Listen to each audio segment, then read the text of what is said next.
It might be hard to hear me. I'll tell you why I wanted to do an update, because we got a better view out here. My walking spot. This is what reminded me right here. You can see it. Believe it or not, I did not plan on being here. But sure enough, I have my car full, and I figured I'll just do a ride in town. And the way the roads are, you can't get off, you get stuck going over the bridge and come to North Beach. They're crowded so much. I know how to get to Corpus Christi, but I would imagine if you're a tourist, you see the debacle of the downtown. There were a few things on my mind. I thought I hate to waste such a beautiful view on just an update. This morning when I woke up, I was thinking that yesterday, one of the ladies mentioned how bad the water is, because one of the guys was kind of swimming in water where he'd see me hang out. And I told her, she's a friend of mine, I said, I actually go in the Usa Bay, and I got like government infections and all. But she said, oh, the waters are so polluted. No, I knew that. And then I heard our local media say how we were voted for the top beaches or whatever. And I just thought I'd seen so many hypermobility on the beaches. So that came to my mind. I said, if I do an update, I'll tell the truth about this area.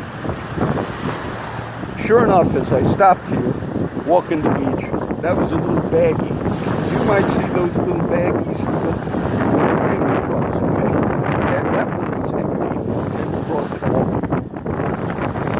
And that's what allowed me to say, I'll go ahead and try and speak, though it's windy. This could be breaking news that you would get from no other reporter. Today, this morning, I didn't watch it, but I read the news online. Mr. Trump gave an interview to the Fox and Friends morning show, and he stated, like he's done before, openly, he says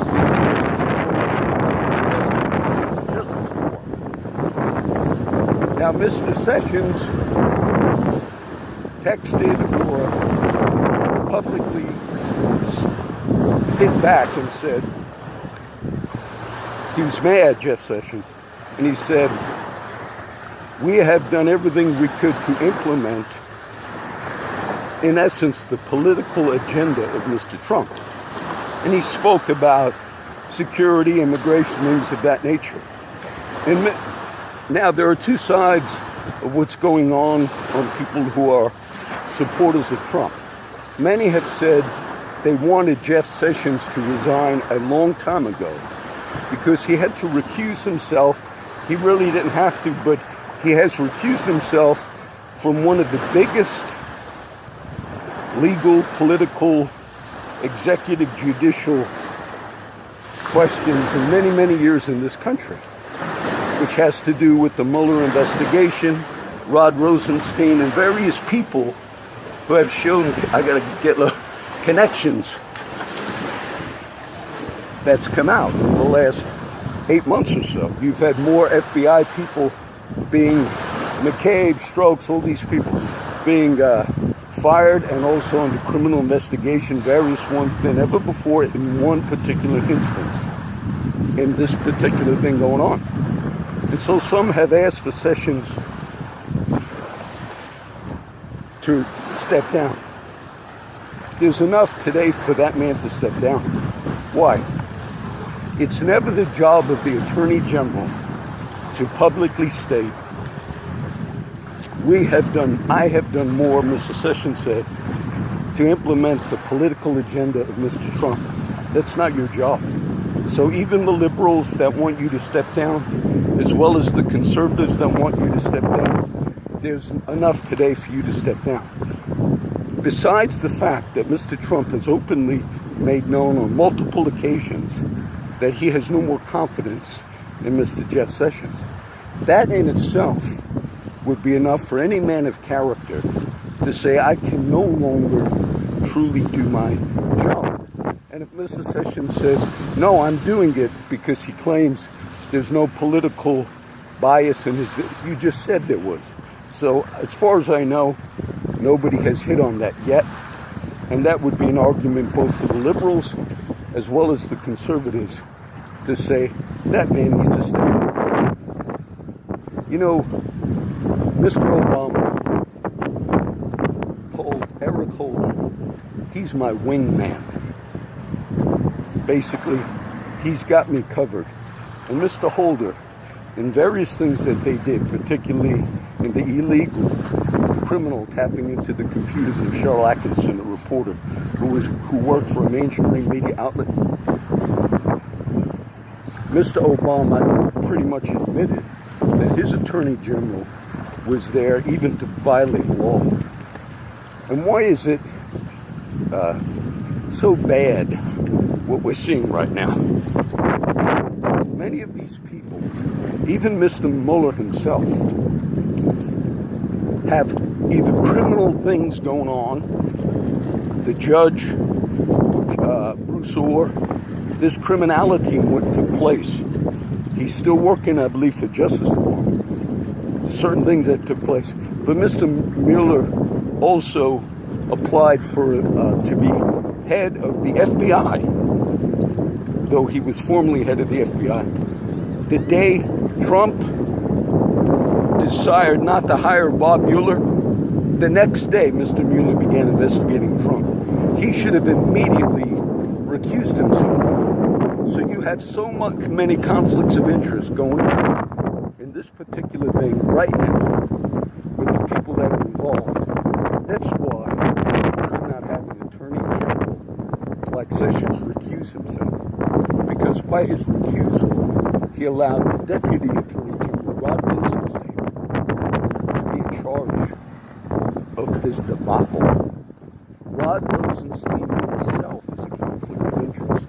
You have deputized attorney Robert Mueller. One, Rosenstein wrote the memo to Trump that recommended the firing of James Comey. The whole case revolves around whether Mr. Trump obstructed justice in the firing of Comey. Meaning, if you got subpoenaed, it goes to Supreme Court. The legal case would hinge upon, did you fire Mr. Comey because of the letter Rod Rosenstein wrote? Which Mr. Trump said, yes, he wrote the letter. And Rosenstein himself is the man who supposedly gave the legal authority for Mueller to pursue. This is the biggest criminal conflict of interest we've ever seen. That's why we need, I would like to see maybe Rudy Giuliani become the Attorney General. But of course, he's representing Trump. It also came out today that they're seeking to indict Trump's son on what's known as the Russian Tower meeting. Okay, so this will just be, I wanted to let you see that little thing that came in my mind. I almost went down Mary Street. There were 3 women murdered within a 24-hour period this past weekend. 2 were murdered in cold blood on Mary Street, shot to death. There was another woman on Slough Road. They have now identified her. Initially, I thought it was one of the people I know, but the lady's name was Brenda. And I know a Brenda. And the picture looked a little, but it wasn't the Brenda, because I asked the other mutual friend, I said, what's Brenda's last name? She's one of the friends of George and ours, and it was a different name and a different age. So you had 3 horrendous, brutal murders of women in the streets of Corpus Christi, Texas. You had our local media, which the main headquarters for a couple of them is right down that way, talked about how we were voted the best beaches. And I'm walking up and down seeing whether syringes or people. So I'll tell you the truth, which they don't want you to know. In this region of our illustrious country. And this is a report. The port, by the way, I got it on, I'm doing an update. The port is going to spend $25 million on a new building. Look, the port is connected. The citizens of Nueces County and Corpus Christi, because of various deals that taxpayers make and so forth, when the port does things, though they're not an entity, if you will, like the county itself, but they play a role because they're a private industry. But yet, because of the dredging of this port role, they have a greater responsibility to the public, the people of Nueces County and Corpus Christi, because of the breaks they get and things of that nature. And they justified 23 or 5 million because they have 2 buildings they work out of, which happens to be right there, the headquarters. They say, and as I read the article, it said it's justified to waste 25 million because of what it's going to bring into. It's going to line the pockets of the rich at great expense of the poor that had to relocate in a particular black neighborhood right around this region.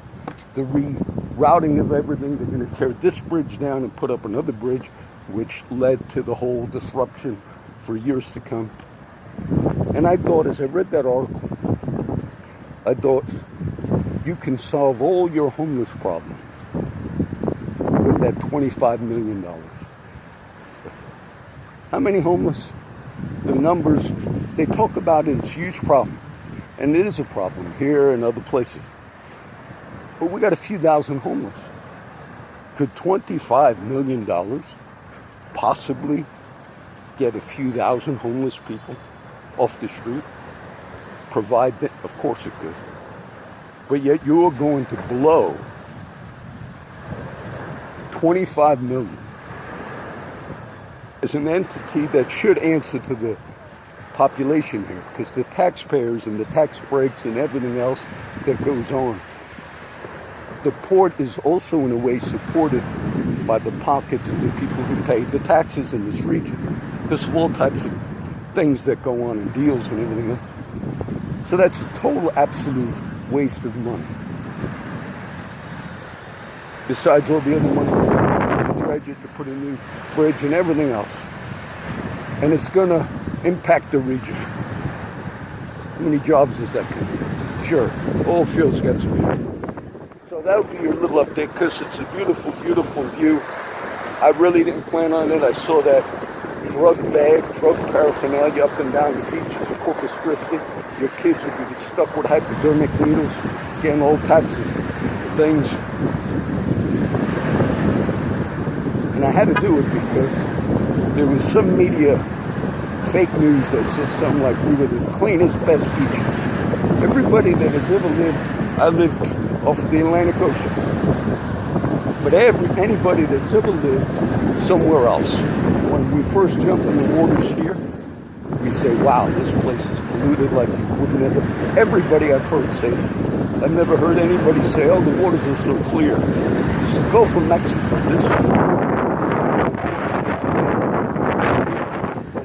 But the Gulf of Mexico is so polluted. And granted, some of that has to do with the pollution and economic problems, environmental problems in Mexico. This region annually goes through people with asthma, and they burn in Mexico. And the pollution, we were rated, this came out this last year, there's a particular rating that we had the worst air quality of anyone in the U.S. That came out. But they don't want you to know that. And then they said, well, we blame that on the pollution out of Mexico when they burn the fires. Sort of like, oh, okay, that's why the kids with asthma are going to have a hard time living here. That's why. Sort of like, oh, because it was there.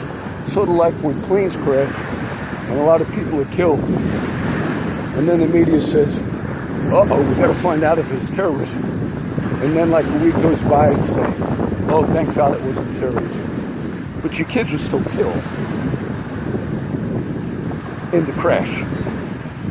So maybe our community will have to go all of a sudden, yes, we have the worst there. Anyway, the worst beaches, hypodermic needles. This session should immediately step down to that. He implicated himself. And yet, and John, can you give us any good news? You know, I look for a city, the scripture says, that has foundations, whose builder and maker is God. The city, the Jerusalem that comes down from above. There's a lot that's been said about the name Corpus Christi on the natural city. But yet it's the true body of Christ that's where we find our dwelling place, okay? Don't be so attached to a natural place, whether it's your heritage from another country, a place. God's got great things for the true body of Christ. The true people of God that live in this city, they're a contrast to the corruption of this natural city. As I end this little update, I was at Timmins. I got there late. I promised a friend of mine, I had a very expensive weed eater that was legal given to me, not robbed. But it's better than the one I have. It's nice. It's maybe, I don't know, $300 weed eater. But there's a friend of mine on the street, Tim, who does odd jobs. He's the one that told me about attempting once to jump off this bridge right back to the Harbor Bridge. That's the story. But he didn't do it. So I told Tim like a month ago, I said, I'm on my motorcycle all the time because I give my daughter my car. But I have a really nice weed eater for you. But I got to wait until I get the car. And that's what he does. He works. He does yards, weed eaters, rebuilds them. Works a lot. Tim and his girlfriend's name is Debbie. So I've been promising him that weed eater for so long. So I felt today, though I left late, I said, I got the car today. That's why I'm here. I said, let me throw that weed eater in the back seat. It's a big, long weed eater, nice one. I brought it up to the mission. Sure enough, Tim was sitting outside. I got there late, like at 10 till 12 or something. And I said, Tim, I got that weed eater. He thanked me. He looked at it. He said, John, this is nice. This is the one. I said, I've been promising to give it to you, brother. I got the car. He thanked me multiple times. Then he brought it back to the house. I could bring it. He came back, thanked me. What you do for the least of these, you do unto me. So, the natural city, John in the book of Revelation, John in the book of Revelation said, he talked about Jerusalem, the natural Jerusalem. He spoke of it in such, this spiritually called Sodom and Egypt, he said. Though even the prophecies in our day exalt the natural city of Jerusalem, it's a mistake. But John said the Jerusalem that's coming down from God from above. I, John, saw the holy city, the new Jerusalem, prepared as a bride, adorned for her husband. So, though we walk in corrupt places where your kids could step on a hypodermic needle, get AIDS, and they will never report that to you. There were two officers that were parked right next to my car today. I very rarely bring my car to Timmins and park in Timmins. I might not have parked in Timmins parking lot in a year. Because when I have the car, I usually park at HEB. They know, because they follow me all the time. CCPD do. But then they know I park my motorcycle there at Pizza Hut. Everybody knows where I park. This first day I had my car, I pulled it in because I had the weed in. And two cops showed up. They were parked right next to my vehicle. I was sitting down reading the news. But they were yelling something like, just talking loud to get a message to the guys. I don't know what they were saying. Then someone said, oh, they were just telling the guys, Whataburger bought the old mattress store on Waldron Road. This old mattress store went out of business, and a lot of homeless guys sit there. And they let them know, Whataburger owns it, and they're going to enforce the no criminal trespassing. And so it was really a courtesy call, but they were there for a good maybe hour and a half, 2 hours. I thought, just there, you had the woman murdered on Slough Road. You had the two other women within a 24-hour period brutally murdered. As far as I know, no arrests on the Slough Road murder. The lady's name was Brenda. I think Brenda King. It said she was 48 or 47. Wonderful mother. The media reported that on the Facebook page, I didn't look at it, but the family says she left her son or her children. Those 2 hours just fluffing off their park there. Could have been used for something else, maybe patrols. You know, when I came off the bridge, so I had to come North Beach, there's a cop car. It's undercover one, but just sitting right there. Not for me. But once you go and you could pick up, you could police it. Say, damn, you got hypodermic needles, kids might be stepping. Just, you don't have to pick them up, just patrol or something. And then call the cleanup, call the code enforcement. Say, what a hazard. Some family could have come from some other state. Once they got to the obstacle, the maze, and the roads, then they come out here and they see drug bags on the beach. They flee.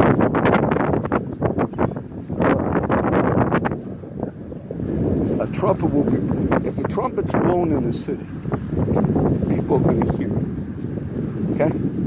So, we call on Sessions to resign. And what about this community? No, it's beyond hope here. This place is beyond hope. My benefit to anybody that watches this is never relocate to this region. It's just, it's not habitable for your family here. That's it.